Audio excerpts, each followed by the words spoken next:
అందరికీ వందనాలండి. ఎలా ఉన్నారు? బాగున్నారా? దేవుడిచ్చిన మహాఉచ్చరమైన కృపను బట్టి ఈ దిన వాక్య ప్రకారం మనం చూసుకున్నట్లయితే అండి, లోకసువార్త 2వ అధ్యాయంలో ఆ దేశంలో కొందరు గొర్రెల కాపరులు రాత్రి వేళ తమ మందను కాచుకుని ఉండగా ప్రభుత్వం వచ్చి ఆ గొర్రెల కాపర్ల దగ్గర నిలిచిందనమాట అండి. నిలిచిన వెంటనే గొర్రెల కాపర్లు భయపడినట్లుగా మనం చూస్తూ ఉన్నాం అనమాట అండి. చాలా భయపడ్డారనమాట అండి. మిక్కిలి భయపడినట్లు మనం చూస్తూ ఉన్నాం అనమాట అండి. అప్పుడు దేవదూత చెప్తుందనమాట అండి గొర్రెల కాపరులతో, భయపడకడి, మీకు లోకమంతటా కలగబోవు మహా సంతోషకరమైన సువార్తమానం నేను మీకు తెలియజేస్తానని చెప్పినట్లుగా మనము చూస్తూ ఉన్నాం అనమాట అండి. దావీదు పట్టణం మందు నీడి రక్షకుడు మీ కొరకు పుట్టి ఉన్నాడు. ఆయన ప్రభు అయిన క్రీస్తు కాబట్టి చక్కగా క్రీస్తు అనగా అభిషిక్తుడు అని అర్థమని చెప్తుందనమాట అండి. అదేవిధంగా మనం చూసుకున్నట్లయితే ఇదే మీకు ఆనవాలు, ఒక శిశువు పొత్తుగుడ్డలతో చుట్టబడి పశువుల తొట్టిలో పొరండబెట్టడా మీరు చూచిద్దరని చెప్పినట్లుగా మనము చూస్తూ ఉన్నాం అనమాట అండి. వెంటనే వారు ఈ విషయం తెలిసిన వెంటనే యేసుక్రీస్తు వారిని చూసి ఆనందించినట్లుగా, ఉల్లాసించినట్లుగా, సంతోషించినట్లుగా మనము చూస్తూ ఉన్నాం అనమాట అండి. యేసుక్రీస్తు వారు ఎప్పుడెక్కడ జన్మించారండి? కన్యమరియ గర్భమందు బెత్లెహేంపురంలో జన్మించి సత్రంలో తలమలేనందున పశువుల తొట్టిలో పొరండబెట్టినట్లుగా మనము చూస్తూ ఉన్నాం అనమాట అండి. ఎప్పుడైతే గొర్రెల కాపరులు యేసుక్రీస్తుని చూసి ఎలాగైతే సంతోషించారో అలాగే మనం కూడా సంతోషంగా ఉండే యోగ్యతను కలిగి ఉందామండి. యేసుక్రీస్తు వారి యొక్క పుట్టక సర్వలోకానికి శుభవార్త అనమాట అండి. సర్వలోకానికి కూడా ఒక పండగ అనమాట అండి. కనుక సర్వశక్తి గల దేవుడికి అసాధ్యమైనది లేదనమాట అండి. దేవుడు మనకు అన్నీ ఇచ్చేసి ఆయన పశువుల సాలను ఎంచుకున్నట్లుగా మనం చూస్తూ ఉన్నాం అనమాట అండి. మనందరిని కూడా ధనవంతులుగా చేయడానికి ఆయన దరిద్రులుగా మారిపోయినట్లుగా మనము చూస్తూ ఉన్నాం అనమాట అండి. చక్కగా మన అందరిని కూడా చక్కగా పట్టుపరుపు మీద డబుల్ కట్ట మంచం మీద పొరని పెట్టడానికి ఆయన పశువుల తొట్టిలో పొందినట్లుగా మనము చూస్తూ ఉన్నాం అనమాట అండి.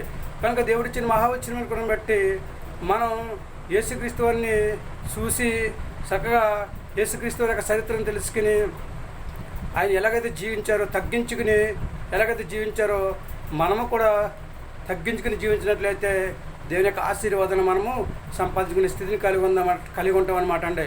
కనుక ఏమంటారండి మరి, చక్కగా మీరు కూడా సంతోషంగా ఉంటారా? ఆనందంగా ఉంటారా? ఉల్లాసంగా ఉంటారా? ఉత్సాహంగా ఉంటారండి? గొర్రెలు కాపర్లు ఎలాగైతే సంతోషంగా, ఆనందంగా, ఉత్సాహంగా, ఉల్లాసంగా ఉన్నారో మనము కూడానండి ఆనందంగా ఉందామా? సంతోషంగా ఉందామండి?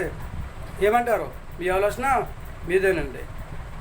సర్వశక్తి గల దేవుడికి అసాధ్యమైనది ఏది లేదు కనుక సమస్తమును సాధ్యపరిచే దేవుడు మనకి తోడుగా నీడగా సాకారు ఉపకారుగా ఉన్నాడు కనుక 100% కూడా మనందరం కూడా దేవుని మాట విని ఆయన మాట ప్రకారం నడుచుకుని తగ్గింపు జీవితం కలిగి ఉండే యోగ్యత దేవుడు మనందరికీ దయచేయను గాక.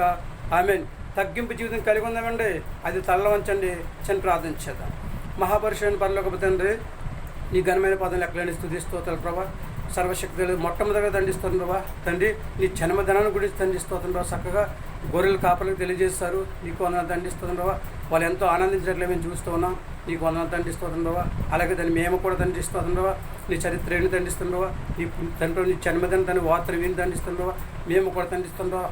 సంతోషంగా, ఆనందంగా, ఉల్లాసంగా, ఉత్సాహంగా ఉండే యోగ్యతను ప్రభా వీళ్ళందరికీ దయచేయని ప్రార్థిస్తున్నాం ప్రభా. తండ్రి ప్రభా, నమ్మితే తండ్రిస్తుంది ప్రభా. మెండిన ఆశీర్వాదాలు వస్తూ ఉండని చదివిచ్చేద్దాం. నీకు వందనాలు. చిన్నలను, పెద్దలను, ఎవరితో వృద్ధులను ప్రభా అందరినీ కూడా దీవించండి, ఆశీర్వదించండి.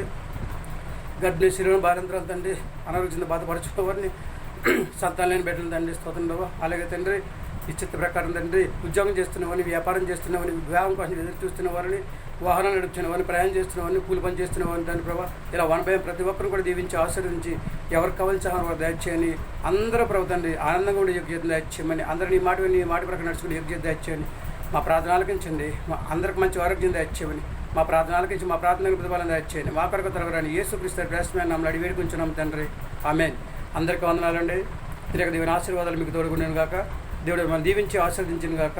దేవుడిచ్చిన మహాఉచ్చరమైన కృపను బట్టి మనందరినీ కూడా దేవుడు సంతోషంగా ఉంచడానికి, ఆనందంగా ఉంచడానికి, ఉల్లాసంగా ఉంచడానికి, ఉత్సాహంగా ఉంచడానికి యేసుక్రీస్తు వారు పశువుల తొట్టిలో పొరంటి పెట్టినట్లుగా మనము చూస్తూ ఉన్నాం కనుక మనము కూడా చక్కగా తగ్గింపు జీవితం కలిగి చక్కగా మనం జీవించే యోగ్యతను కలిగి ఉన్నట్లయితే దేవుడు మనల్ని ఎంతగానో దీవిస్తూ ఉంటాడండి, ఆశీర్వదిస్తూ ఉంటాడండి, అభివృద్ధి చేస్తూ ఉంటాడు కనుక దేవుడు మనందరినీ కూడా తగ్గింపు జీవితం కలిగి జీవించే యోగ్యత దేవుడు మనందరికీ దయచేయను గాక.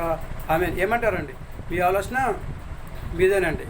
100% కూడా దేవుడి మాట విందాం, ఆయన మాట ప్రకారం నడుచుకుందాం, ఆ భూమి మీద మంచి ఆరోగ్యం కలిగి ఉందాం, ఆయన రాజ్యవారసుగా జీవించే యోగ్యతను సంపాదించుకుందాం, చక్కగా భూమి మీద హాయిగా జీవిద్దామండి.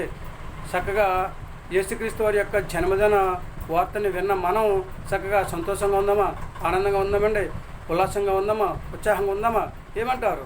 దేవుడు మనం దీవించి ఆశీర్వదించి మనందరినీ దేవుడు ఆనందంగా ఉండే యోగ్యత దేవుడు మనందరికీ దయచేయను గాక. ఆమె ఏమంటారండి?